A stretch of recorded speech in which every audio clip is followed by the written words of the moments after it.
មន្ត្រីកីឡាកម្ពុជាពីររូបរួមមានលោកហេងសុកជាតិអគ្គលេខាធិការសហព័ន្ធកីឡាវាយកូនឃ្លីលើតុកម្ពុជាជាប់ឈ្មោះជាសមាជិកក្រុមប្រឹក្សាសហព័ន្ធកីឡាវាយកូនឃ្លីលើតុអាស៊ីអាគ្នេយ៍ខណៈលោកងយប៊ុនថងជាប់ឈ្មោះជាសមាជិកគណៈកម្មាធិការរបស់សហព័ន្ធកីឡាវាយកូនឃ្លីលើតុអាស៊ីអាគ្នេយ៍ដូចគ្នាដែលគិតចាប់ពីឆ្នាំ2026ដល់ឆ្នាំ2029លោកហេងសុកជាតិបានសម្ដែងភាពរីករាយក្នុងការបញ្ជាក់ជាផ្លូវការអំពីការតែងតាំងរបស់លោកជាសមាជិកក្រុមប្រឹក្សា CTTA សម្រាប់អាណត្តិ2026ដល់2029ដោយដែលបានអនុម័តដោយស្របច្បាប់ស្របតាមធម្មនុញ្ញ CTTA និងសេចក្តីសម្រេចរបស់សមាជលើកទី15ឆ្នាំ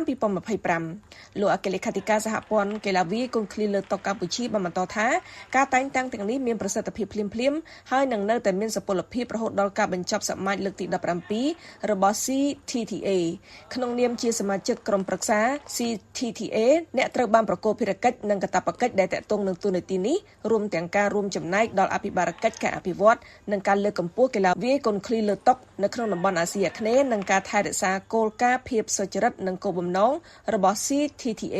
គូក៏សម្គាល់ផងដែរថានេះមិនមែនជាលើកទី1ទេដែលកម្ពុជាមានមន្ត្រីស្ថិតក្នុងសហព័ន្ធកីឡាជាតិនៃប្រភេទកីឡាដៃខ្លួនមានតួនាទីភារកិច្ចបានជាប់ជាសមាជិកឬមន្ត្រីជាន់ខ្ពស់នៃសហព័ន្ធកីឡាអន្តរជាតិឬពិភពលោកនៃប្រភេទកីឡានោះព្រោះរាល់ប្រភេទកីឡានីមួយៗដែលបានបង្កើតឡើងគឺតែងតែមានសមាជិកនៃប្រទេសជាច្រើនបាននាំយកប្រភេទកីឡានោះទៅ